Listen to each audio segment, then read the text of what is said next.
Oke, sekarang ke materi mid kedua untuk mata kuliah strategi belajar mengajar. Temanya tentang pemetaan konsep belajar. Jadi nanti akan dibahas yang pertama pengertian belajar, yang kedua teori-teori belajar, yang ketiga faktor yang mempengaruhi belajar, yang keempat prinsip-prinsip belajar, yang kelima tujuan belajar, 6 aktivitas belajar, 7 apersepsi dalam belajar, dan 8 motivasi belajar.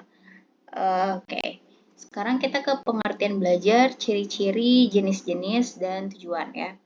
Di sini saya ngambil beberapa sumber untuk melengkapi list yang tadi sudah saya sebutin. Nah, jadi pengertian belajar ya. Setiap manusia pasti memiliki keinginan menjadi orang yang pintar. Untuk menjadi orang pintar pasti akan membutuhkan proses belajar yang terus-menerus. Proses untuk menjadi orang pintar ini kemudian dengan melakukan kegiatan belajar. Jadi itu tadi pendahuluannya. Nah sekarang ke pengertian belajar.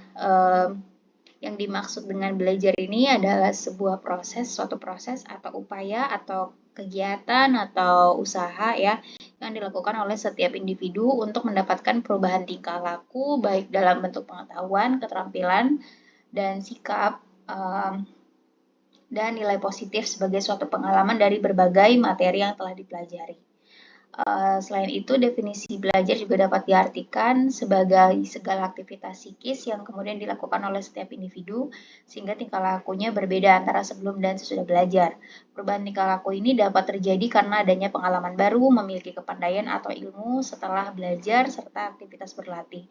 Jadi, belajar ini ukurannya kalau dia berhasil ya berarti harus ada perubahan ke arah yang lebih baik. Entah dia makin pintar, makin banyak informasi, makin dari yang salah konsep jadi benar konsepnya, dari misalnya sikap yang kurang bagus jadi bagus, dari kurang terampil jadi terampil. Jadi ada usaha yang sengaja dilakukan oleh seorang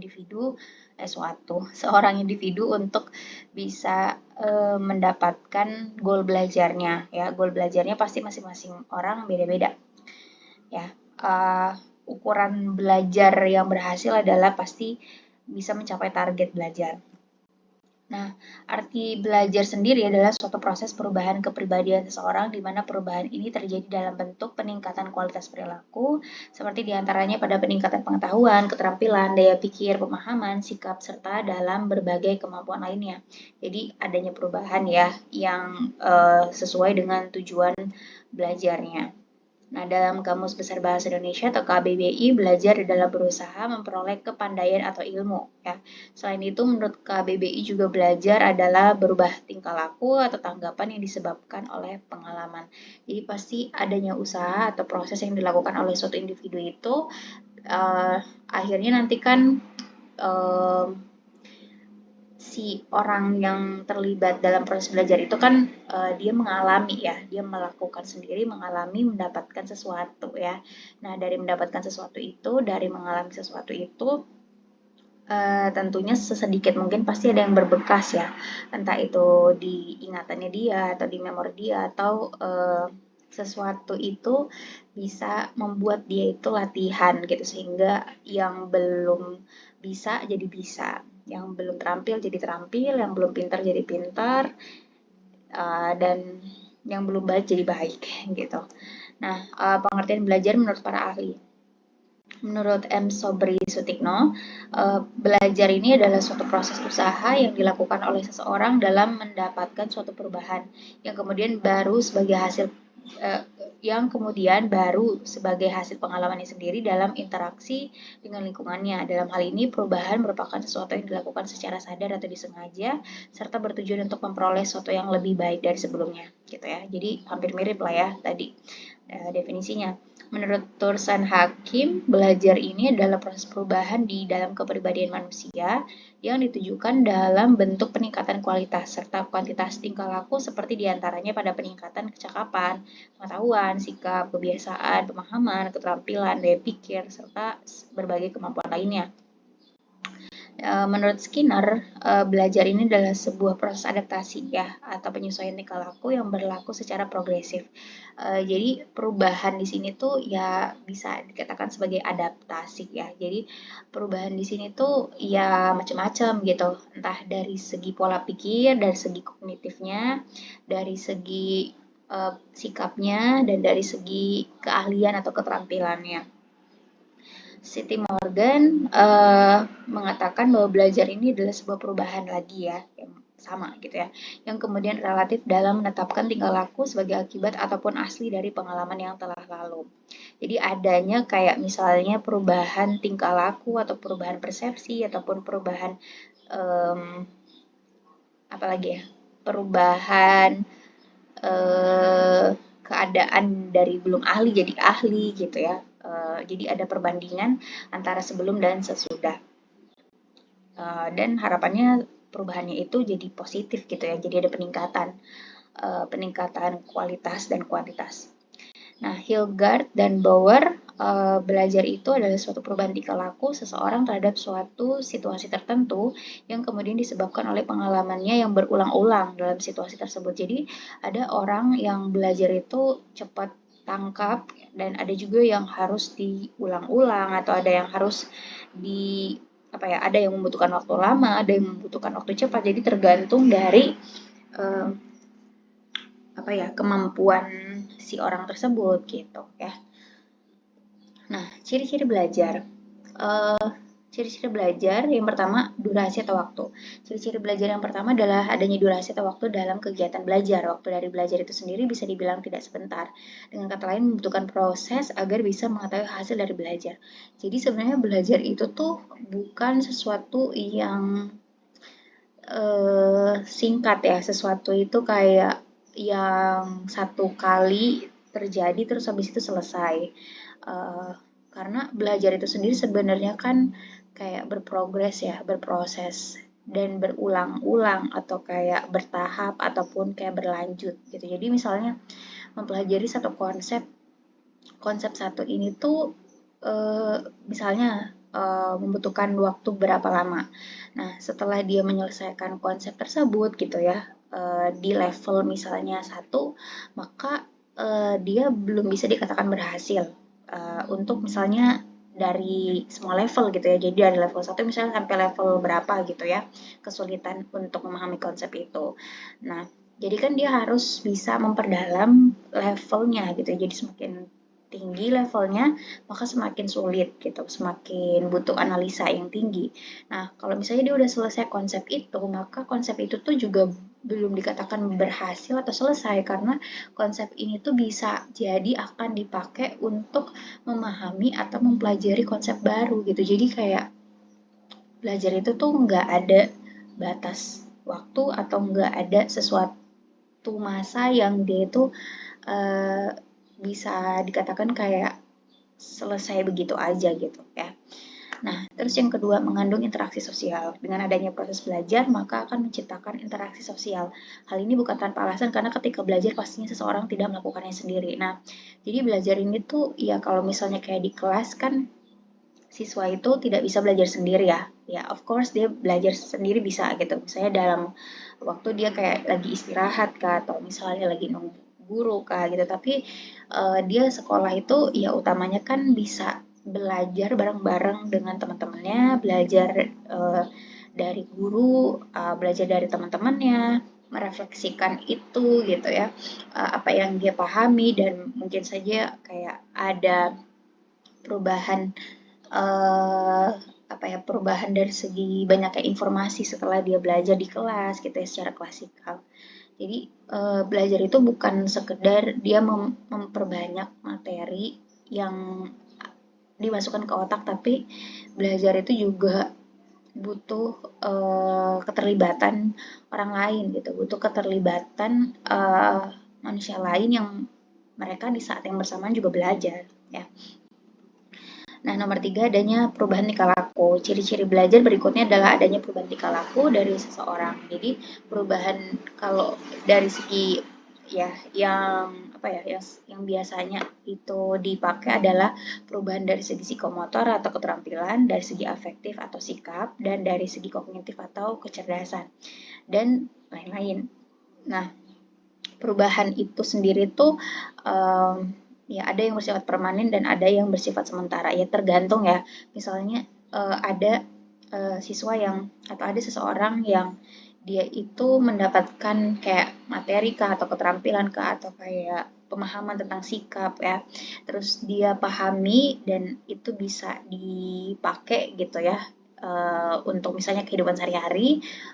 Terus tidak ada lagi kayak tidak ada lagi misalnya dalam proses belajar selanjutnya perubahan untuk hal tersebut, maka bisa dikatakan itu permanen. Tapi ada juga misalnya kayak setelah dia memahami sesuatu, kemudian ternyata di beberapa momen kemudian atau kayak waktu belajar kemudian dia misalnya mendapatkan perubahan gitu terkait konsep tersebut atau perubahan itu ya bisa jadi nggak begitu signifikan tapi ada yang berubah gitu ya. Jadi akhirnya kan bisa dikatakan perubahan itu tuh progresif ya, artinya tidak tetap uh, itu jadi sesuatu yang pasti tapi bisa jadinya kayak berubah gitu ya, tergantung dari misalnya uh, relatability-nya gitu ya atau relevansinya ya.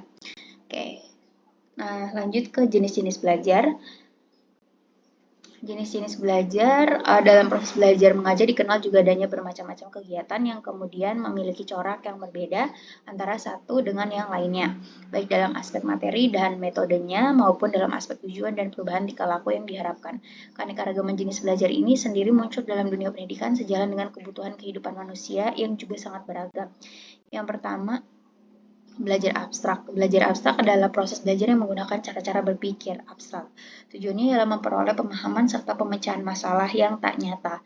Dalam mempelajari hal yang abstrak ini kemudian diperlukan peranan akal yang kuat di samping penguasaan atas prinsip, konsep, serta generalisasi. Adapun contoh belajar yang termasuk ke dalam jenis ini antara lain belajar matematika, kimia, kosmografi, astronomi, serta sebagian materi bidang studi agama seperti tauhid. Jadi belajar itu uh, ada sebuah proses belajar yang siswa itu ya bisa aja dia cuma duduk diem tapi yang belajar itu atau yang kayak aktif itu adalah proses berpikir di otaknya gitu ya. Jadi dia itu bisa aja nggak aktif gitu ya, kayak dilihat di mata dia kayak apa namanya bergerak aktif gitu ya atau misalnya lagi melakukan sesuatu gitu ya. Bisa aja dia diem gitu. Jadi tidak membutuhkan keaktifan dia di kelas, hanya misalnya kayak fokus untuk memecahkan sebuah masalah, yang masalah itu misalnya lagi apa ya, lagi dibuat atau dimodelkan gitu ya, yang itu tuh diabstraksikan atau sesuatu itu suatu masalah itu dipecahkan itu bisa jadi itu bukan sesuatu yang saat itu terjadi atau kayak belum belum terjadi, tidak real gitu ya, tapi ada masalahnya gitu ya. Jadi biasanya itu mata pelajarannya ya mata pelajaran yang misalnya dimisalkan atau dimodelkan kayak matematika, terus kayak matematika di situ kan kayak pemodelan ya. Jadi ada kayak suatu kayak contoh soal, terus soal ini tuh dipecahkan uh, dengan menggunakan permodelan. Nah, permodelan itu dibuat atau disusun atau dirancang oleh si siswa itu sendiri sebenarnya gitu. Adanya rumus-rumus itu sebenarnya kan untuk memudahkan mereka ya. Misalnya si soal ini tuh dipakai untuk si soal ini tuh dipecahkan dengan menggunakan rumus ini gitu ya. Tapi sebenarnya dari rumus itu pun bukan sesuatu yang itu aja yang bisa dipakai untuk menyelesaikan masalah itu. Gitu. Jadi si siswa itu juga bisa sebenarnya memodifikasi rumus itu gitu ya, yang akhirnya mereka bisa mendapatkan cara sendiri gitu ya untuk menyelesaikan masalah. Gitu. Jadi masalah itu tuh nggak real tapi diadakan ya, di apa ya, dibuat gitu ya. Nah terus misalnya juga kayak ya mata pelajaran lain gitu, yang itu biasanya dipelajari oleh siswa tapi objeknya itu mungkin tidak bisa real dilihat gitu ya. Misalnya kayak astronomi gitu ya, itu kan butuh objek. Kalau objeknya sendiri dipelajari itu kan akan sangat susah gitu karena perlu banyak sekali modal belajarnya, tapi dengan adanya model atau misalnya kayak konsep yang digeneralisasi, terus kayak dihubungkan dengan contoh realnya, maka siswa itu diharapkan dia bisa memahami gitu ya, tentang misalnya suatu konsep di astronomi dan lain-lain gitu ya. Misalnya juga di bidang atau di apa ya, di materi atau di mata pelajaran agama gitu ya. Itu juga biasanya diperlukan kayak tingkat berpikir siswa yang lebih kritis ya untuk memahami kayak misalnya ayat kah atau misalnya suatu ajaran gitu yang itu kenapa sih ada gitu ya, mungkin misalnya dulunya ada sebab turunnya kah si ayat itu, terus relevansinya dengan sekarang itu seperti apa gitu ya, mungkin kayak gitu. Nah, lanjut belajar keterampilan. Belajar keterampilan ialah belajar dengan menggunakan gerakan-gerakan motorik, yaitu yang berhubungan dengan urat-urat saraf serta otot-otot atau neuromuskuler. Tujuannya ialah memperoleh dan menguasai keterampilan jasmani tertentu. Jadi belajar belajar keterampilan ya. Dalam belajar jenis ini, latihan-latihan intensif serta teratur amat diperlukan. Termasuk belajar jenis ini kemudian misalnya belajar olahraga, musik, menari, melukis, memperbaiki benda-benda elektronik, serta sebagian mata pelajaran agama seperti ibadah gitu ya.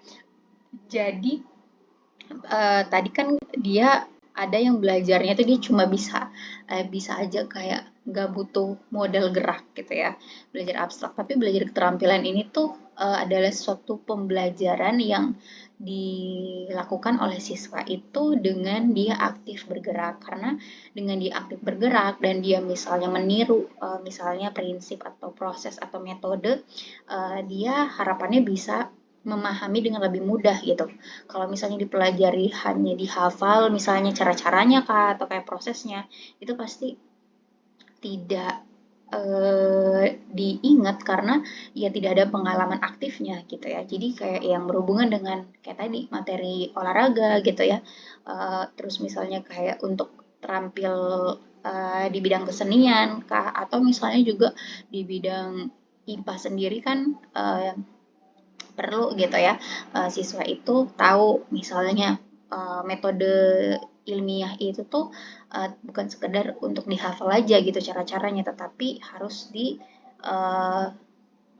gitu ya siswa itu atau didampingi dari gurunya untuk melakukan tiap tahapan gitu sehingga metode ilmiah misalnya itu akhirnya bisa dipahami oleh siswa gitu, karena ketika dia itu melakukan sesuatu tentunya nanti untuk kayak future time-nya ketika dia misalnya ditanya apa sih metode ilmiah, dia bukannya kayak lihat buku lagi tetapi dia tinggal ingat aja gitu pengalaman dia setelah dia itu pernah melakukan proses melakukan itu gitu ya misalnya secara real, jadi tinggal di recall aja atau di callback aja pengalamannya dia dan dia bisa dengan lebih mudah sebenarnya untuk menjelaskan misalnya tentang metode ilmiah.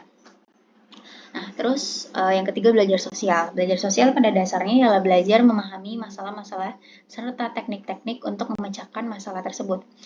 Tujuan dari belajar sosial ialah menguasai pemahaman serta kecakapan dalam memecahkan masalah sosial seperti diantaranya masalah keluarga, persahabatan, kelompok, masalah lain yang bersifat kemasyarakatan.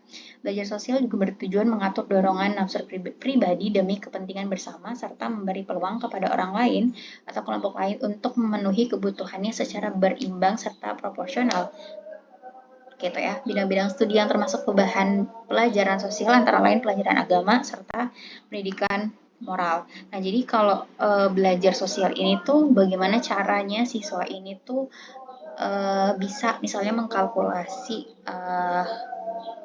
apa ya keputusannya dia itu apakah memberi dampak ke orang lain nggak? Kalau misalnya memberi dampak, dampak apa? Kalau misalnya dampak negatif, apakah misalnya balik lagi si keputusan itu harus dilakukankah atau diubahkah gitu? Kalau misalnya dia dampak positif, apakah dampak positifnya itu bisa apa ya? Bisa akhirnya kan memberi dukungan bahwa si keputusan itu mungkin bisa dilakukan gitu ya. Jadi belajar sosial ini tuh mempelajari bukan hanya masalah-masalah sosial atau yang kayak di luar dari si individu itu, tetapi juga dari individu itu sendiri ke sosialnya gitu, keluar gitu. Jadi bukan dari luar ke dalam, bukan hanya dari luar ke dalam, tapi dari dalam keluar. Nah, terus belajar rasional. Belajar rasional adalah belajar dengan menggunakan kemampuan berpikir secara logis serta rasional, sesuai dengan akal sehat. Tujuan dari jenis belajar ini adalah memperoleh aneka ragam kecakapan dengan menggunakan prinsip-prinsip serta konsep-konsep. Selain itu, jenis belajar ini juga sangat erat kaitannya dengan belajar pemecahan masalah. Sebenarnya kayak menurut saya sih belajar rasional dengan belajar abstrak itu hampir mirip ya. Jadi rasional ini tuh sebenarnya kayak dasarnya atau kayak syarat gitu ya, prerequisite untuk dia itu bisa belajar abstrak gitu. Belajar rasional ini tuh dia punya alur berpikir yang rapi, yang tertib, yang kayak apa ya? Misalnya dia punya konsep gitu ya atau punya generalisasi dan itu tuh sudah kayak misalkan ke semua peristiwa misalnya terus itu dia jadinya ajek gitu kan. Nah, itu akhirnya kan bisa dipakai untuk semua hal kan. Nah, akhirnya si konsep itu bisa dipakai untuk misalnya memecahkan masalah yang lebih sulit gitu atau misalnya butuh abstraksi yang tinggi gitu ya. Jadi kalau misalnya ada siswa yang sudah berpikirnya itu logis, sudah rasional gitu ya, maka sebenarnya dia lebih mudah untuk belajar yang lebih sulit gitu. Belajar konsep yang lebih sulit atau belajar konsep baru lagi sebenarnya karena ketika dia belajar konsep baru, dia lebih mudah gitu untuk memahaminya karena dia sendiri tuh tahu cara belajarnya menurut dia itu gimana gitu. Jadi memudahkan siswa sebenarnya ketika siswa itu sudah logis sama rasional gitu cara berpikirnya. Nah, oke, lanjutnya dengan belajar rasional, siswa kemudian diharapkan memiliki kemampuan rational problem solving, yaitu kemampuan dalam memecahkan masalah dengan menggunakan pertimbangan serta strategis akal sehat, logis dan sistematis. Nah, bidang-bidang studi yang kemudian dapat digunakan sebagai sarana belajar rasional sama dengan bidang-bidang studi untuk belajar suatu pemecahan masalah. Perbedaannya adalah pada belajar rasional tidak memberi tekanan khusus dan penggunaan bidang studi eksakta. Dengan kata lain, bidang-bidang studi yang non-eksakta bisa memberi efek yang sama dengan bidang studi eksakta dalam proses belajar rasional. Jadi, belajar rasional itu harusnya diajarkan oleh guru ke siswa itu sedini mungkin gitu ya ketika mereka itu masih dalam tumbuh kembangnya si anak karena nantinya kan dia akan terbiasa punya natural cara berpikir yang rasional. Nah, setelah dia menginjak dewasa, dia akan masuk ke bidang keahliannya yang ia sukai dan baik itu eksakta atau IPA ataupun non eksakta atau misalnya non IPA sebenarnya impact-nya itu akan sama-sama benarnya gitu walaupun bidang yang dipelajarinya beda karena tadi modal berpikir rasionalnya itu sudah didapatkan dari awal gitu. Terus belajar kebiasaan. Belajar kebiasaan merupakan suatu proses pembentukan kebiasaan baru atau perbaikan kebiasaan yang telah ada sebelumnya. Belajar kebiasaan selain menggunakan perintah, suri tauladan, serta pengalaman khusus juga menggunakan hukuman serta ganjaran. Tujuan dari jenis belajar ini adalah agar siswa memperoleh sikap-sikap serta kebiasaan baru yang lebih tepat dan positif dalam arti selaras dengan kebutuhan ruang serta waktu atau kontekstual. Dalam hal ini, arti tepat dan selaras bisa dikaitkan dengan norma serta tata nilai norma yang berlaku baik yang bersifat religi, tradisional hingga kultural.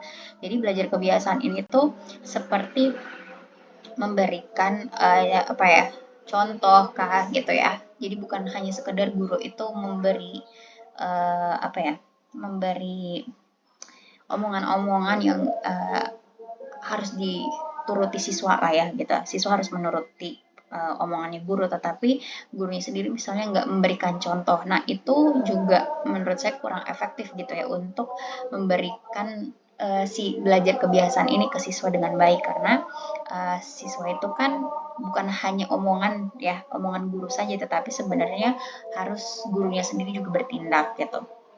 Nah, jadi belajar kebiasaan itu ya memberikan nilai-nilai atau kayak menunjukkan ya ke siswa kalau misalnya nih kamu hidup di sini.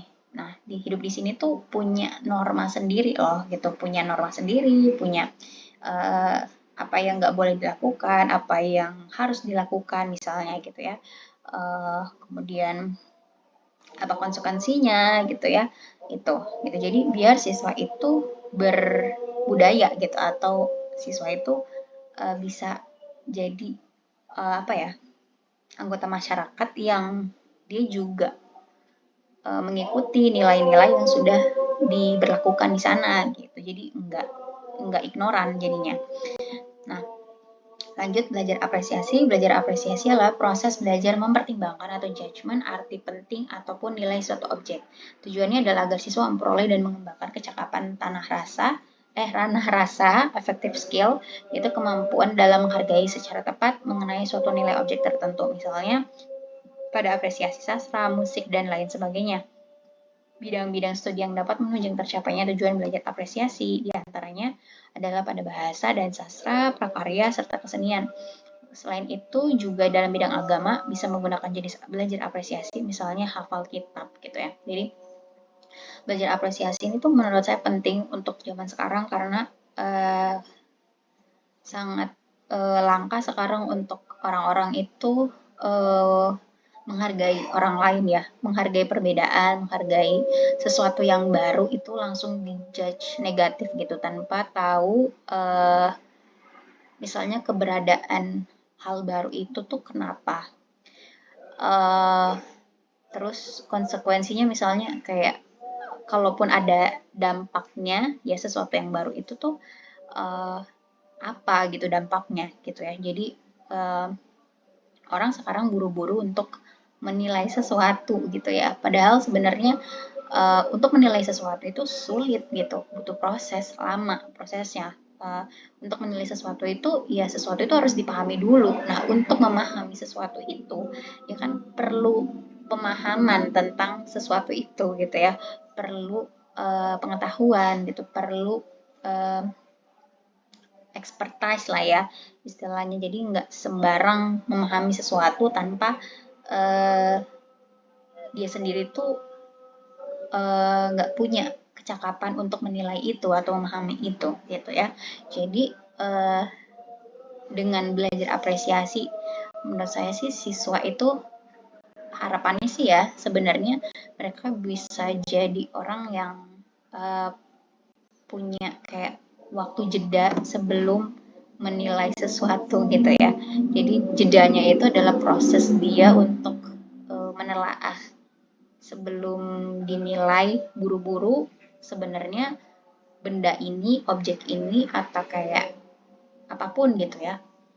Yang dia mau nilai ini tuh seperti apa sih gitu ya. Jadi dan itu butuh skill, butuh waktu, butuh kesabaran, butuh kebiasaan gitu. Jadi harus dibiasakan dulu gitu. Dan semoga kalau dia terbiasa akan lebih mudah gitu. Nantinya siswa itu bisa punya awareness ya untuk tidak terburu-buru gitu ya, seperti orang dewasa sekarang ini ya. Nah, lanjut, belajar pengetahuan.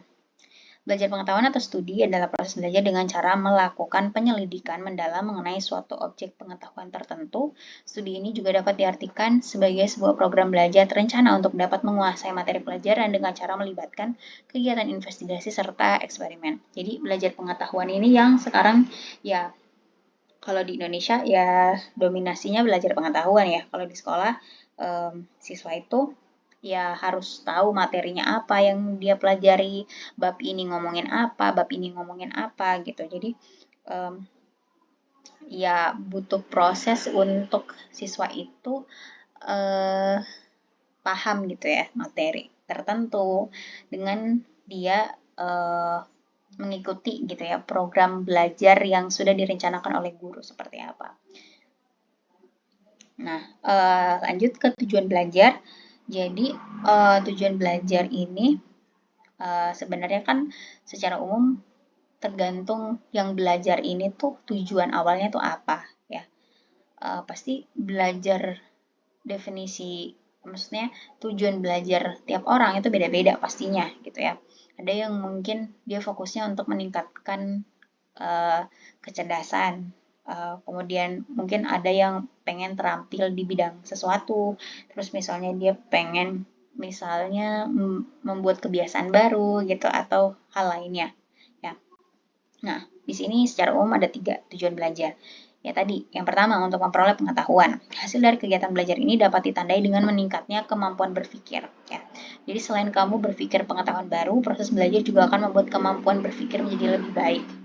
Dalam hal ini, pengetahuan juga akan meningkatkan kemampuan berpikir pada seseorang, dan begitu juga sebaliknya, kemampuan berpikir akan berkembang melalui ilmu pengetahuan yang telah dipelajari.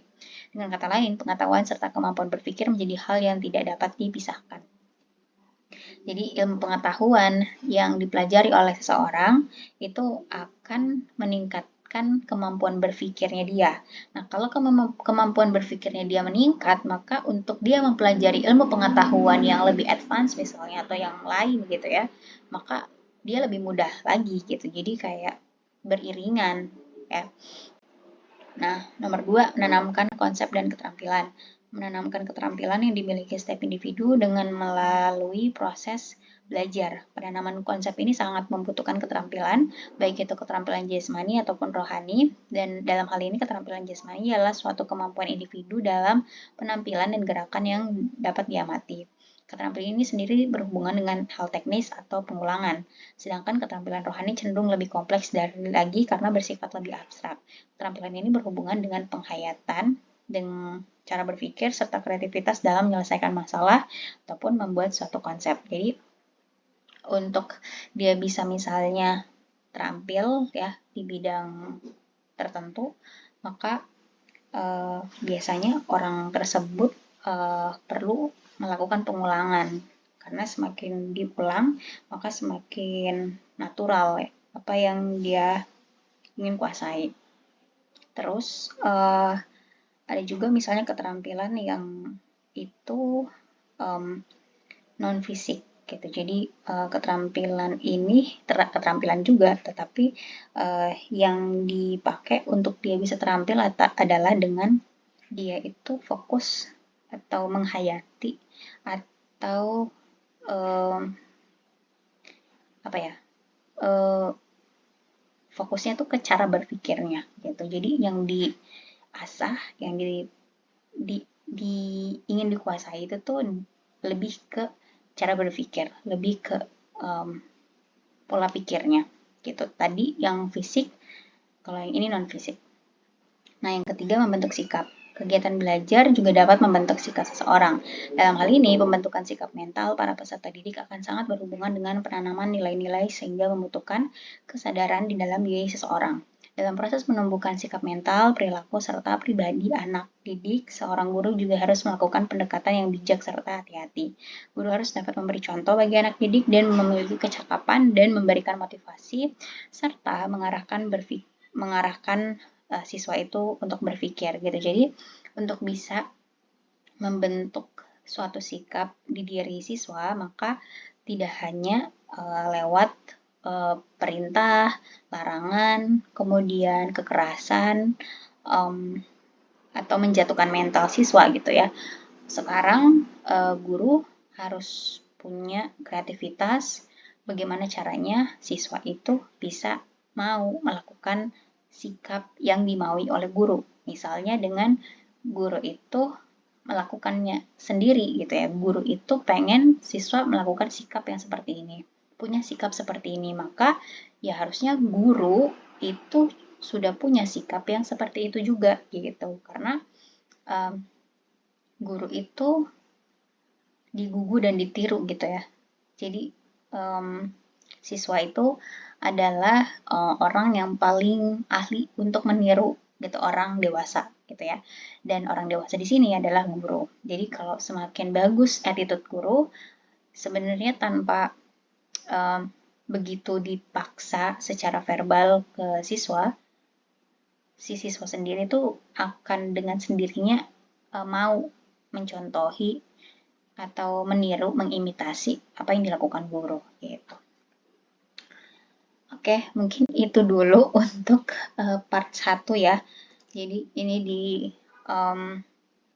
diakhiri dulu untuk video ini, khusus untuk pengertian belajar, ada ciri-ciri, jenis, dan tujuan belajar. Untuk bagian list yang belum dipelajari bakal ada di video yang baru gitu. Thank you.